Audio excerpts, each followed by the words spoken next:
What is going on, everybody? The NFL Draft is in the books, and it is now time to grade and evaluate how all 32 teams ended up doing. I'm only grading these teams based on the moves they made this past weekend, so for example, the Devontae Adams trade, the Tyreek Hill trade, those will not be taken into account for these grades. However, on the flip side, the Marquise Brown trade will count, the A.J. Brown trade will count, and obviously all of the draft picks made will count as well. So I am not only grading these draft classes, but I'm also ranking them. The first draft class I'm going to show is my highest rated draft class. The last one I'm going to do is my lowest rated draft class, and then everything in between will be completely in order. So the first draft class we'll look at is my top rated overall draft class for this year's draft cycle. The team I have given my lone A+ grade to this year is the Baltimore Ravens. I think they hit this draft out of the park, getting value on day 1, day 2, and day 3. And I think that's really what put me over the edge.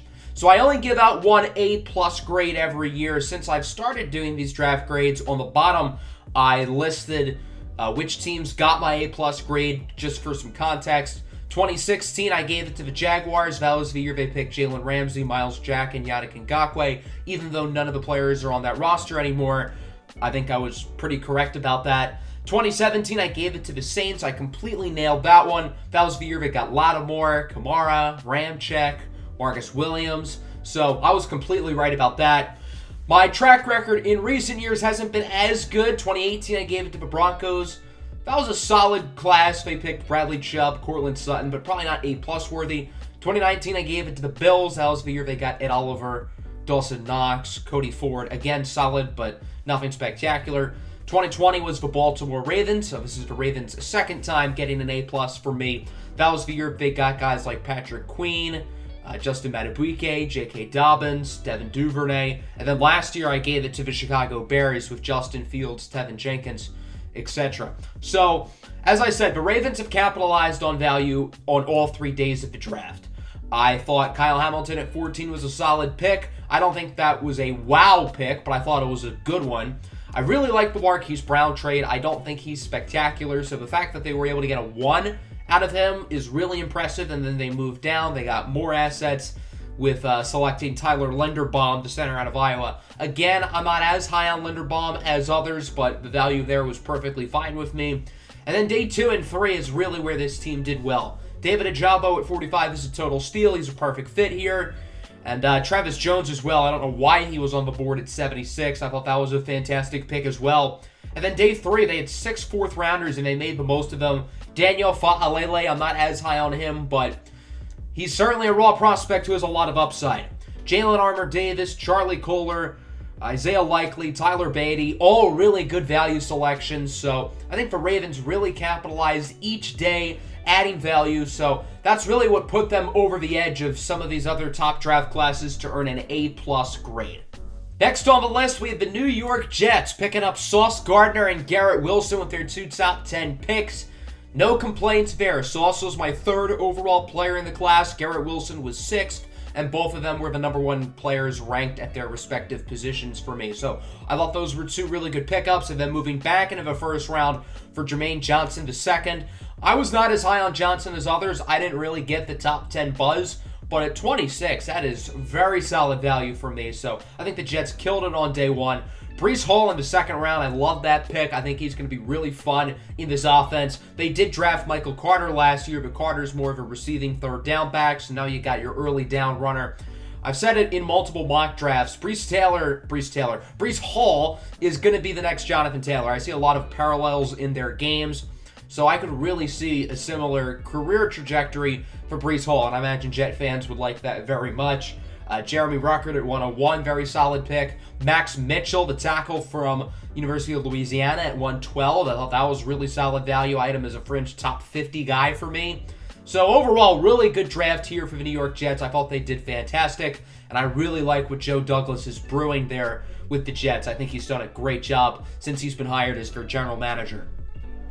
I've got to say, I'm not this used to the Lions doing so well, but Brad Holmes kicked another draft out of the park. Aiden Hutchinson at 2. Makes a lot of sense. The Michigan kid, he's going to step in right away and be a high impact. he has higher upside than people realize. Everyone just sees Trayvon Walker and Kayvon Thibodeau and see, oh, those guys are a little bit more raw, but they have a super high ceiling. Hutchinson's a little bit more polished, but he also has a fantastic ceiling as well, and he should certainly be a guy who helps change the culture. But the move that really earned an A here was trading up for Jameson Williams. I thought that was a fantastic move by the Lions. Jameson Williams is one of the most talented players in this class, even with the ACL. But the best part about this deal, not only adding an elite receiver prospect, but the trade with the Vikings was a total fleece. The Lions gave up 32, 34, and 66 to get 12 and 46. I just think that's really, really good value for the Lions in that trade. Brad Holmes completely ripped the Vikings off. So not only was that a great trade, but we drafted a great player with Jameson Williams. Day 2, I thought we did pretty solid. Josh Paschal from Kentucky. I know a lot of Lions fans didn't love that pick. I do really like Paschal, though. He's a high floor, super high character guy. I think he's going to make a huge impact in a run game. Hopefully he can develop a little bit more as a pass rusher. And then Kirby Joseph. He's going to be the third safety next year behind Deshaun Elliott and Tracy Walker. Could be the long-term starter next to Walker if Deshaun Elliott is gone after next season. I thought 97 was pretty good value for him. He's a little bit raw, but I think he has a good shot of developing. And then on day 3, James Mitchell, pretty solid. Malcolm Rodriguez, I had as a top 100 player. So a great draft here for Detroit, and just like the Jets, I know the Lions have been pretty bad for a long time, but it really seems like Brad Holmes has this thing in the right direction. My third and final A grade goes to the Kansas City Chiefs. It seems like everybody graded these top 4 teams super high, so I hate to be chalky, but in my opinion, these were the 4 best drafts. Trading up for Trent McDuffie, I think, was a great move. McDuffie is phenomenal value at 21. I'm not really sure why he fell that far, but he's going to be able to make an early impact on this Kansas City defense. George Karlaftis as well. I wasn't as high on Karlaftis as some, but at pick 30, that's pretty good value. Sky Moore in round 2. He's going to be a perfect fit in the slot for this offense. Brian Cook, maybe a little bit early, but I don't have a major problem with that. Leo Chanel at 103, ridiculous value. I don't know how he fell to the late 3rd. And then they had a pretty solid day 3 as well. Joshua Williams, Darian Kennard, Isaiah Pacheco. Overall, a really good draft here by the Kansas City Chiefs. And there's a reason why some of these elite organizations like the Chiefs and the Ravens, there's a reason why they stay good for so long, and it's because they draft so well. And this year was no different. I'm pretty sure I graded the Bills draft higher than anybody, but I think they did really well, and not a lot of people are really talking about how good of a job they've done. Kyer Elam at 23 I think is really solid. I think he's got a ton of upside to be very good. They did have to move up a couple spots to get him, but they didn't have to give up too much. James Cook in the 2nd round, I really like that selection for them. James Cook is a very talented running back who I'm super high on. I know a lot of people only see him as a 3rd down receiving back because that's what he was used at Georgia, but I do believe he genuinely has the upside to be an every down runner if he can develop, and I think with the Bills' current running back room, he's going to get that opportunity, so we'll see if I'm right about him. Terrell Bernard a little bit early, but that was really the only pick that I sort of had questions with. Khalil Shakir at 148, super big steal. He's going to be a great addition to the offense. And then the punt god, Matt Ariaza at 180. He's the best punting prospect since who knows. So overall, I think the Bills had a really good draft, and not enough people are talking about it. The final team with at least an A- or higher grade is the Philadelphia Eagles. They moved up 2 spots to get Jordan Davis. I thought that was a fine move, jumping the Baltimore Ravens, because the Ravens would have made a lot of sense to pick up Jordan Davis. So I thought that was a pretty good move for them. But obviously the big one was A.J. Brown. I think that's a home run for general manager Howie Roseman, trading pick 18 and a 3rd. Considering Marquise Brown fetched a 1st-round pick that was, 23rd overall? That was a home run move by the Philadelphia Eagles, getting a legit number 1 receiver to pair with Devontae Smith and giving him the 4-year extension. So I thought that was a great move by the Eagles. After that, I thought they did pretty solid. Cam Jurgens at 51 was a little bit high, but this is the perfect spot to develop behind Jason Kelce. The Eagles' offensive line really has developed a lot of these younger guys. Their offensive line coach has a great track record of developing raw but athletic offensive linemen. So even though I had Jurgens, I think, out of my top 100 prospects, this is a perfect fit, and I think there's a good shot he will end up as one of the 100 best players in this class with the right development. Nakobe Dean at 83 was also very solid as well. Obviously, the medicals is why he fell. Apparently, Nakobe Dean or the Eagles, somebody said he's going to be ready for training camp. I don't know how true that is, but if he is, that's a total steal. So, overall, very solid draft here for the Philadelphia Eagles. They have set themselves up well for the future with plenty of draft capital next year to possibly move up for a quarterback if Jalen Hurts proves that he's not the answer. My top non-A grade goes to the New York Football Giants, who get a B+. I don't like to give teams at the top too much credit for making, obvious selections, but the Giants did make two very good picks at 5 and 7 with Kayvon Thibodeau and Evan Neal. Two out-of-the-park, grand slam pickups. Again, I don't think I can give them too much credit, but they got two of the best football players in this draft class. After that, I don't think their draft was fantastic. I don't know why they picked Wan'Dale Robinson in the second round. They reached on a gadget player in round 2 this year after reaching on a gadget player in round 1 last year. So I thought that was a mistake. Even if Kadarius Toney has a real shot of getting traded, I just don't get picking Wan'Dale Robinson in the second round with Bo Naylor, who I had almost an identical grade on, picked in the 7th round. Khalil Shakir as well in round 5. So I just don't really get that. Daniel Bellinger was solid value in the 4th round. Dane Belton as well. But overall, outside of the first round, pretty underwhelming for the Giants. But they did so well in the first round. I'm going to give them a B+. I was very worried the Carolina Panthers were going to come into this draft and force the selection of a quarterback at pick 6. They did not. Instead, they picked Ikem Ekwonu, who was my number 1 overall ranked player in the draft class. He fits a major hole on the offensive line. So I think that's a great addition there for the Carolina Panthers. They did not have any day 2 picks, but they did move up into the 3rd round to select Matt Corral at 94. I have no issue with that. I did have a higher grade on Sam Howell from North Carolina, but I don't have a problem with Corral over him there. The Panthers aren't forcing themselves to have Corral as the long-term answer, but it's more of a shot to see if he can do anything there in Carolina. Seems like on day 3, they just took a bunch of high-ceiling flyers with Smith, Barno, Mays, and Barnes, all of whom are great athletes, but pretty raw as players. I think the strategy there was the general manager and the head coach recognizing that they're kind of on the hot seat, so why not take a few dart throws and hope one of them really pans out? Regardless, I thought this was a great draft by Carolina, mainly because of their top pick, Ekwonu, but overall, very solid work. They get a B+. I don't like to penalize teams in my draft grades for not having high draft picks, and I think the Las Vegas Raiders deserve a ton of credit for doing a lot with a little. Their first pick was at 90 after moving down with the Titans when they picked Malik Willis. The Raiders got Dylan Parham, who graded out as a fringe top 50 player for me, so I thought that was a really solid selection there down the board. Zamir White as well. Hot take here, Zamir White is the Raiders' starting running back in 2023. Josh Jacobs' 5th-year option was declined, and I really like Zamir White's upside, so I think that pick could end up being really good for them. They improved the run defense with Neil Farrell and Matthew Butler. Thayer Munthard at 238 I thought was pretty solid as well.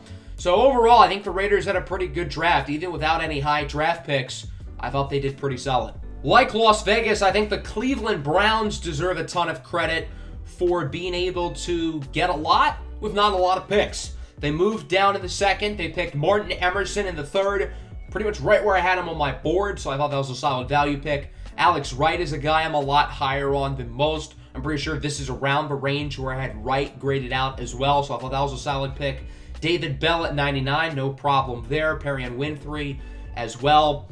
Cade York, a kicker. Interesting to go with a kicker that early, but they do have a hole there. Jerome Ford at 156 I thought was really good value, along with edge rusher Isaiah Thomas. So overall, really solid draft here for the Cleveland Browns. There aren't any picks who wow me, but just a lot of good, solid picks. So they're going to get a B+ grade. The Texans didn't get perfect value across the draft board, but I feel like they set a precedent. Houston needed to draft culture guys in this draft class who can flip the culture, and I think they did exactly that. They started with Derek Stingley at 3. I thought that was a little bit early, especially with Sauce Gardner on the board. But I don't have a major complaint with it. I don't think it's a horrible reach, per se. Just maybe not the pick I would have made. They moved down a couple spots. They got Kenyon Green at 15. Again, a little bit early for my liking, especially with Zion Johnson on the board. But once again, no major issue there. Jalen Petrie at 37 has to be one of my favorite picks in the entire draft. I'm super high on Petrie. He's an unbelievable leader, an unbelievable character guy. So he's going to be someone who helps shift this Texans culture. John Mechie at 44, another culture guy. Very solid receiver. They did have to move up and give up quite a bit. Christian Harris as well, they moved up for. Raw but athletic linebacker with upside. Dameon Pierce, there's another culture guy. He's a tough runner, great in pass pro. So overall, I thought the Houston Texans had a really solid draft. Even if the value was not perfect across the board, they drafted high culture guys, and I think because of that, they deserve a pretty solid grade. Now we're getting into the range of the more so average draft classes as we start the Los Angeles Chargers, who get a very solid B grade. Zion Johnson at 17 is a very solid pick. He's going to plug into one of the guard spots. You'll move Matt Filer over to right tackle. I had Zion Johnson as a top 10 football player in the class, so I thought that was a pretty good pick. JT Woods at 79. He's raw but super athletic. That's about where he was on my big board. I'm surprised he went that early, but I guess with his athleticism, it makes sense. I thought they did have one of the better day threes. Isaiah Spiller was solid value. He'll be a nice compliment to Eckler. Otoyo Ogbonia and Jamari Sawyer were also pretty solid value picks as well. So overall, pretty good draft for the Chargers. They didn't hit it out of the park, but they had a really solid first-round pick in Zion Johnson, and the rest of the draft was pretty decent as well. The next B grade goes to the Cincinnati Bengals. I'm not entirely sure where they're going to use Dax Hill as a rookie, but the value at 31 was too hard to pass up, so I really can't blame Cincinnati for picking him. He was a top 15 player on my board and challenged Kyle Hamilton, his new division rival, as my number one safety. Cam Taylor-Britt in the second round is a little bit rich for me, but I don't have a major issue with that. Cordell Volson, Tyson Anderson, both pretty solid day 3 picks. I do really like Tyson Anderson. He had a top 100 grade in my book. So the Bengals really did a good job in improving the secondary. Outside of that, nothing crazy, but not a bad draft class by any stretch, so they're going to get a B grade. The Indianapolis Colts are the next team to get a B here. They picked Alec Pierce at 53. I don't love the fit here in Indianapolis. I would have preferred Sky Moore. I think they could have used a guy who's more of a yak receiver, somebody who can do a lot with the ball in their hands. So I don't love the pick for Indianapolis, but the value in the late second round is fine. Jelani Woods at 73, a little bit rich for me, but Woods does have a freakish athletic profile and a lot of upside. Bernard Raymond at 77. I was not high on Raymond at all, but at 77, I'm totally fine with that pick. Nick Cross at 96. I really like Nick Cross. I believe he was the 33rd overall player on my board. I was higher on him than anybody, so I was very disappointed to see him get picked one selection before my Detroit Lions, but good for Indianapolis. He's a solid selection. Pretty average day 3, so overall, pretty solid draft here for Indianapolis. I don't love it, but pretty solid. The Seahawks had one of the more weird draft classes you'll ever see. I like Charles Cross at 9. He was by far the best tackle on the board, and they do need a tackle quite a bit, so that pick made sense. The second round, I don't love what they did with either of their selections. Boye Mafe at 40 was a little bit high for me. I thought he would go earlier than that, but I'm just not that high on Mafe. He's raw as a pass rusher, and he's an older prospect as well, but he does have the athletic traits to be very solid. And then Kenneth Walker at 41. I just don't really get this pick at all. I get Chris Carson and Rashad Penny both have some injury troubles throughout their career, but the Seattle Seahawks are a team who's just starting to rebuild. They have a lot of holes. So I don't think it makes sense to pick a running back when you already have 2 that are pretty solid. Added on to the fact that I think Kenneth Walker's a little bit overhyped as a prospect, so I wasn't really a huge fan of that pick for them. Abraham Lucas at 72 is fine. I thought there were better tackles on the board, but I don't have a major issue with that.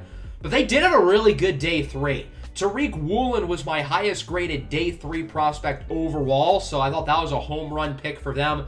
And then Bo Melton, why was he on the board in the 7th round? That made no sense to me at all. So Seattle did not have a great day 2 in my opinion, but they really rebounded on the 3rd day with Tariq Woolen, who had a higher grade than any of their day 2 picks, including Kenneth Walker.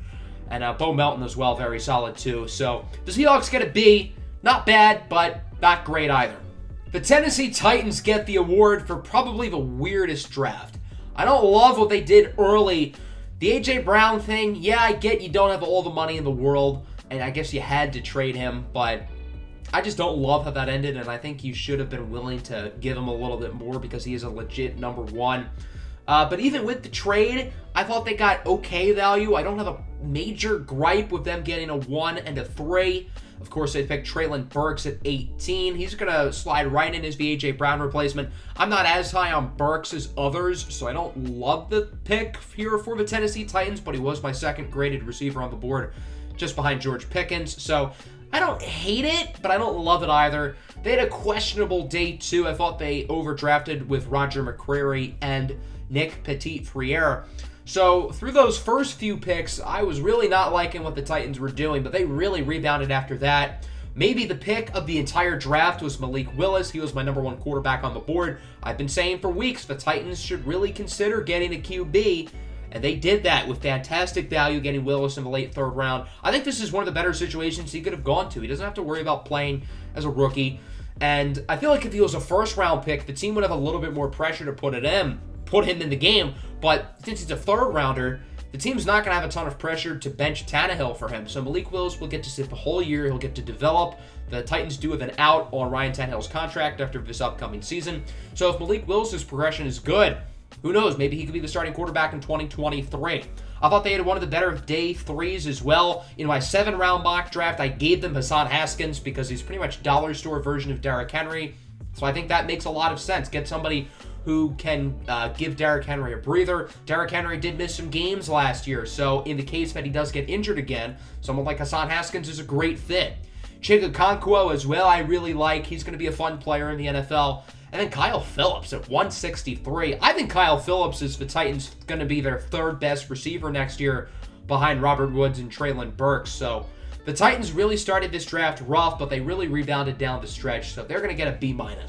If you factor the Russell Wilson trade in here, obviously Denver's going to get higher than a B-, but again, I'm really only grading the moves that happened this past weekend. I thought they overdrafted with Nick Benito. I know he's fast, he's got some athleticism, but I just didn't see him as a 2nd-round prospect. After that, they did pretty solid. Greg Dulcich in the 3rd has a chance to be their starting tight end pretty early on. Ioma Ubiazurike is another guy I liked as well. So overall, a pretty average draft here for the Denver Broncos. Not a whole lot to discuss here. They're going to get a B-. Now as we get into the C range, this is where we start to get to the below average drafts, and the connotation of this video turns from positive to negative. We start with the Atlanta Falcons, who get a C+. I don't like the Drake London pick at 8. He was my wide receiver 6. I don't think he's a great fit in Atlanta either, so overall, I just felt that was a mistake from the Atlanta Falcons. I thought they really should have focused on defense, and even if he wanted to pick a receiver, Garrett Wilson, Jameson Williams, they would have made a lot more sense. After Drake London, I thought they did fine. Arnold Ebiketie in the 2nd round, I thought was one of the better picks of the day. Troy Anderson, he's a fun player with a lot of athleticism. Desmond Ridder at 74, I don't really have a major problem with. There were better quarterbacks on the board for me with Sam Howell and Malik Willis, but I don't have a major issue with Atlanta going with Ridder there. And then they had a fine enough day 3. So Atlanta's going to get a C+. Would have been higher if they had picked pretty much anybody else there at the 8th overall spot. But hopefully Drake London can prove me wrong and we can laugh at this in a few years. The Tampa Bay Buccaneers are one of those teams who I always give the benefit of the doubt to. But even so, they're going to get a C+ grade for me. They moved down and picked up Logan Hall. I thought that was a little bit high for Hall, but I don't have a major problem with it. Luke Godke in the 2nd round late. I'm fine with Godke there. Again, a little bit early, but no major issue. Rashad White at 91. I feel like I was a little bit higher on White than others, but I still feel like that was too early. Kate Otten as well, I kind of thought was a reach. Zion McCollum at 157, though, I thought it was a great pick. He's a very tradesy corner with a lot of upside. So that was certainly the pick of the draft for them, but other than that, kind of underwhelming, but not terrible, so they're going to get a C+. The Green Bay Packers definitely had a weird draft. They started out with 2 Georgia defenders in round 1 with Quay Walker and Devontae Wyatt. I thought Walker at 22 was a reach. I don't think he's a bad player, but I thought that was a little bit early, and it just doesn't really make sense because Green Bay doesn't really need a linebacker that much. They just paid big money to Devontae Campbell. I would have way preferred a wide receiver there. They obviously did get one a little bit later, but it kind of feels like they wasted that pick, although now that I say that, Quay Walker's probably going to be a 10-time Pro Bowler. Devontae Wyatt at 28 is a little bit better. I'm not as high on Wyatt as others, largely because of his age. He's already 24. He's also got some off-field stuff, but he's a good football player. I don't have a major problem with that. They packaged their 2 late 2nd rounders to move up and get Christian Watson. I'm not as high on Watson as others, but he's fine. I would have preferred George Pickens there for them. I think Pickens is definitely the better prospect, but again, as a Lions fan, I'm pleased that the Packers did not pick George Pickens because I would have been quite upset about that. After that, I thought they did fine. Sean Ryan at 92 is okay. Romeo Doubs is okay at 132. Zach Tom at 140 is great value. I don't know how he fell that far. Kingsley and Egbury is fine at 179. So overall, a decent draft for the Packers. Not great, but not terrible either. They're going to get a C+. Of course, the 49ers did not have a first-round pick thanks to the Trey Lance trade. They picked Drake Jackson at 61. I thought that was probably the best pick they made.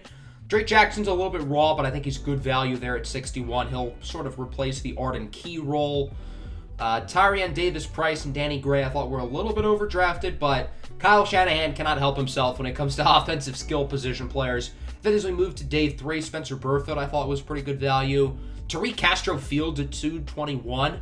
That's a really solid pick. And then, of course, Mr. Irrelevant Brock Purdy, who I thought was one of the better late-round quarterbacks in this year's draft class. So the Niners are going to get a C+. Not bad, not great, just blah. The Miami Dolphins did not have a lot of picks to begin with. So again, I don't like to penalize teams for not having a lot of draft choices. They picked Channing Tindall at 102. I know there were people higher on Tindall than I was, but this is pretty much right around where he was on my board, so I don't have a major issue with that. Eric Ezukama at 125. That's fine, I guess. Skylar Thompson at 247. Worth a dart throw, I suppose.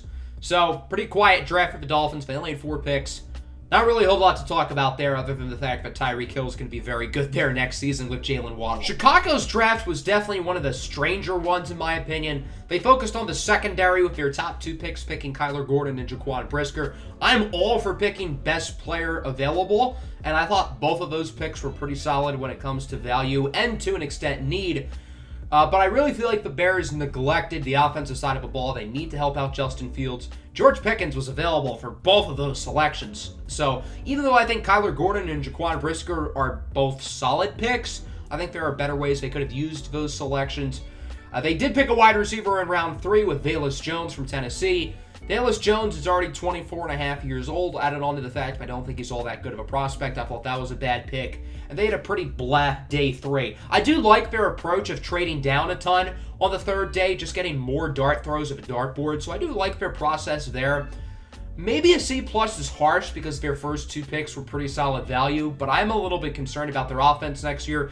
They do have a very questionable roster, and I feel like Justin Fields, as talented as he is, has just been in a complete position to fail. And even as a division rival, I really want to see Justin Fields do well because he was one of my favorite prospects last year.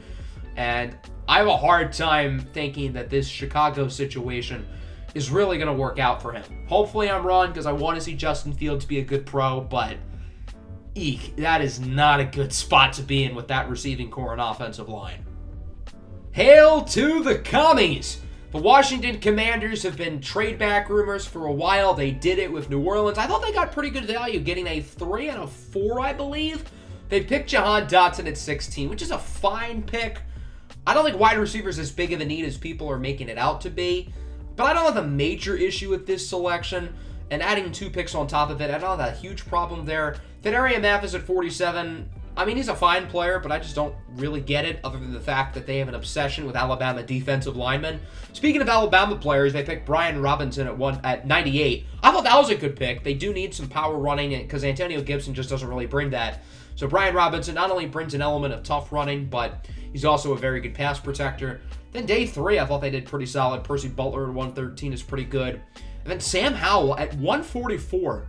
Am I missing something on Sam Howell? I had him as my QB2 behind Malik Willis. I genuinely believe Sam Howell was a legit day 2 prospect. I thought he was better as a prospect than Kenny Pickett, than Matt Corral, than Desmond Ridder. I just don't get why he fell that far. It doesn't really make sense to me.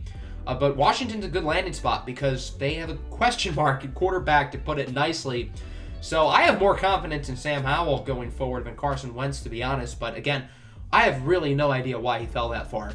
Overall, a decent draft for Washington. Not great. I thought they could have done a little bit better early on, but not terrible either. Maybe a C+ is a little bit harsh now that I think about it, but they didn't have any picks that wowed me outside of Sam Howell. And now we enter a range of pretty bad drafts. We start the Dallas Cowboys, we get a C. I don't think their draft was terrible, I just don't really think it was all that good. Tyler Smith at 24 is okay. He was my top graded offensive tackle on the board, so I don't have a major issue there. He'll probably play guard early on. Sam Williams at 56. There's your poor character Jerry Jones pick. I'm a little bit higher on Williams than others, so I thought that pick was fine. Jalen Tolbert at 88 was fine. Jake Ferguson was fine. Damone Clark at 176 is interesting because he's a good player, but he's probably going to miss all year with an injury. So I don't think Dallas's draft was terrible. They just don't have any picks that I'm like, wow, that's a really good pick. So that's why they're going to end up with a C grade for me. The Arizona Cardinals also get a C. They traded the 23rd pick for Marquise Brown in pick 100. I don't think it's necessarily a fleece, but I don't think Arizona makes out of that trade as winners. I think Marquise Brown is slightly overrated. You are making your quarterback happy with Kyler Murray, who doesn't seem to be overly happy at the moment, by pairing him with his college teammate. I don't think it's an awful trade. I just think you could have made better use of your first-round pick. The rest of their draft was fine. Trey McBride at 55 I thought was a decent pick. I'm not entirely sure what role he's going to have, as this team does already have Max Williams and Zach Ertz. Cam Thomas and Myjai Sanders are fine picks. Nothing to write home about, but not bad. Keontae Ingram, Lecitus Smith, and Marquise Hayes I thought were pretty solid value picks in the later portion of this draft. So I do think they had a productive day 3. Not an awful draft for Arizona, but not one that I would be overly pleased about if I was a fan. I have a feeling the Pittsburgh Steelers getting a C grade is really going to ruffle some feathers, and I'm going to say something else here that's going to ruffle even more feathers. If not for the George Pickens pick, this would, if they were to pick, like, I don't know, some random player who would have been on, like, I don't know, the 70s or 80s on my board at 52. Let's say they picked, like, I don't know, David Bell with that 52nd pick instead. I think the Steelers would have had the worst draft out of anybody, and George Pickens kind of saved it for me because I am just that high on George Pickens. I thought he was a top 15 player in the class, if I'm being brutally honest. I don't love the fit with the Steelers. I think their offensive coordinator said he's going to get some snaps in the slot. So, I don't love that, but I think George Pickens has the talent and the upside to be a wide receiver 1. The problem is the rest of his draft. I don't like the Kenny Pickett pick at 20. I'm just not that high on Kenny Pickett. He's the most NFL-ready quarterback, but the Steelers already have a good enough placeholder in Mitchell Trubisky. Why not take a swing for the fences and pick a guy like Malik Willis? I get he wasn't picked until the 3rd round, but in that case, why not pick him at 84 or something? So, I don't love that for the Steelers. Again, I guess I was a lot higher on guys like Willis and Howell than the rest of the league was, but I just don't get Kenny Pickett at 20. Mitchell Trubisky's not awful, is he? I think he's a capable starter, so I feel like they kind of forced that pick, and I just thought it was a mistake. DeMarvin Leal I thought was overdrafted as well. He's sort of a tweener, and I guess the Steelers do have a good history of developing players like him, but I thought that was a little bit early. Calvin Austin's going to be a fun pick. This is the range where you pick fun gadget players. Talking to you, Giants. So I don't have a major problem with that. Connor Hayward's a fun pick because of his brother Cameron Hayward, and in the 6th round, I don't have a problem with that. Overall, a pretty underwhelming draft. I thought there were some saving graces here, particularly George Pickens, but I just think the Kenny Pickett pick is going to be looked at in 5 years as a mistake. With all the talented quarterbacks in the AFC, particularly the AFC North, I thought the Steelers really needed to take a big swing at that position, if not this offseason, in the near future, and they obviously failed in doing so. Again, I don't feel it's fair to punish the teams who don't have a lot of draft picks, but the Rams didn't really make any pick that particularly wowed me. Jacoby Durant at 142 is fine. Kyren Williams at 164 is cool. But other than that, this was just a quiet draft for the Rams. Again, not a whole lot to go over. They get a solid C. Another one of the more odd drafts went to the Minnesota Vikings, who will also be getting a C grade as well. They got completely fleeced by the Detroit Lions, trading picks 12 and 46 to Detroit for 32, 34, which they flipped into 2 late seconds, one of which turned into Andrew Booth via trade-up, and they also got 66 out of that deal. With these draft picks, they picked Lewis Cine at 32. That was a okay pick. Lewis Cine was, I think, my 4th safety available ranking-wise on the board at the time. So I thought that was a little bit early, but I don't have a major gripe against it. Andrew Booth is a fringe top 20 player when healthy, but I guess the medicals came back kind of poorly. But if he is healthy, that's going to be a good pick for them. Ed Ingram and Brian Asamoah were both reaches, and after the Ed Ingram pick, I read some off-field concerns about him. Even when they made the pick, I thought it was early, but now with the off-field stuff, that's really looking like a bad choice. And then Asamoah, I think he has upside, but he's quite a bit raw. Caleb Evans, I thought was solid, although they did have to move up for him. And then other than that, nothing spectacular. So I thought this was a very underwhelming first draft for general manager Kwesi Adolfo-Mensah, and they're going to end up with a C. Only 3 teams left to go. They all got C- grades, the first of which is the New England Patriots. I don't hate what they did in the first round. They moved down, for starters, and then they picked University of Chattanooga guard Cole Strange. I did think that was early, but I don't think that was a terrible pick. He was the lowest rated player who was picked in the first round for me at 75th overall on my board. But I do like Cole Strange. I think he's a good player. Yes, 29 is a little bit rich, but they did move down. So I don't hate it. I just don't love it either. Tyquan Thornton a little bit early there at 50, but he's a talented player. Marcus Jones as well a little bit early, but I think this is a really good landing spot for Marcus Jones. I think Bill Belichick's going to have fun developing him on defense, and hopefully get some snaps on offense because he's very explosive with the ball in his hands. Pierre Strong, I thought was a fine pick, although New England's backfield is super crowded. I don't know how he's going to see the field. Same with Kevin Harris. Zip and Zappy at 137. Why pick him over Sam Howell? I just don't really get that. I get that Bailey Zappi is your prototypical perfect backup quarterback, or at least that's how I think his career is going to go. But with Sam Howell on the board, why? What's the point of picking Zip and Zappy there? So I don't think there was any pick here that was like all that good, which is why they get a C-. But I don't think they totally whiffed. So there were drafts, in my opinion, that were slightly worse, but not a great draft here by Coach Belichick in New England. There's a reason why Jaguars fans have been dressing in clown costumes. Not a great draft here for the Jacksonville Jaguars. I think Trayvon Walker at 1 is a mistake. He's got plenty of upside. Do I trust the Jaguars to develop him? Lord, no.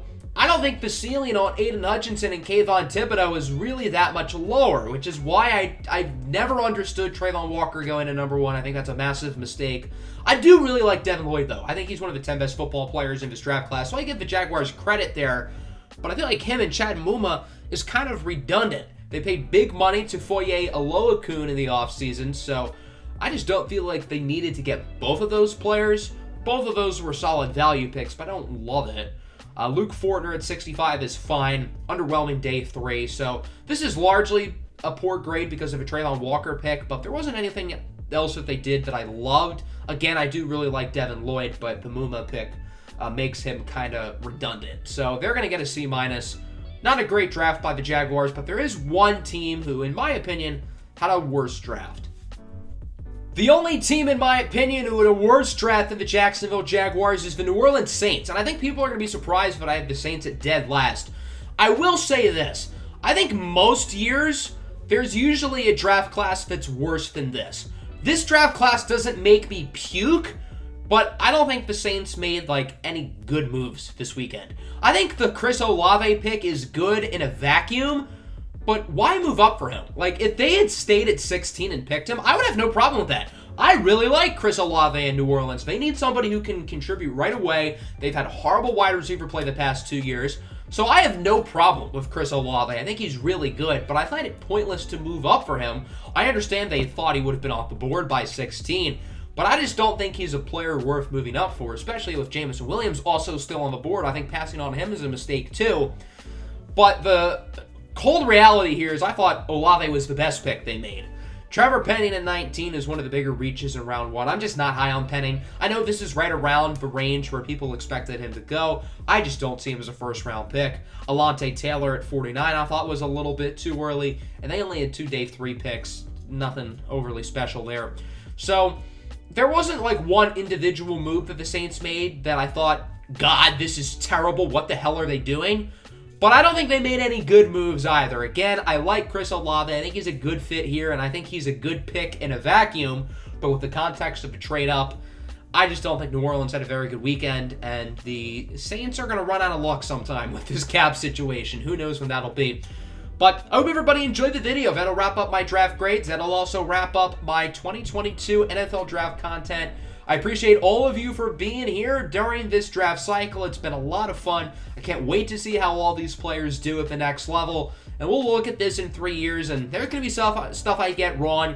Hopefully some of these teams and some of these players end up proving me wrong. I'll be rooting for them. Hopefully this New Orleans Saints draft is looked at really fondly in 3 years, and everyone can laugh at me. So make sure to like the video. Make sure to subscribe. I do plan on having some NBA draft content rolling in throughout the next month or so. So that should be fun. And then from there, I don't know what we would do after that, but we'll see. I might make a way too early 2023 NFL mock draft. I don't know if that's something people are going to want to see, but maybe that's something I consider. So yeah, make sure to like the video. Make sure to subscribe. Peace out.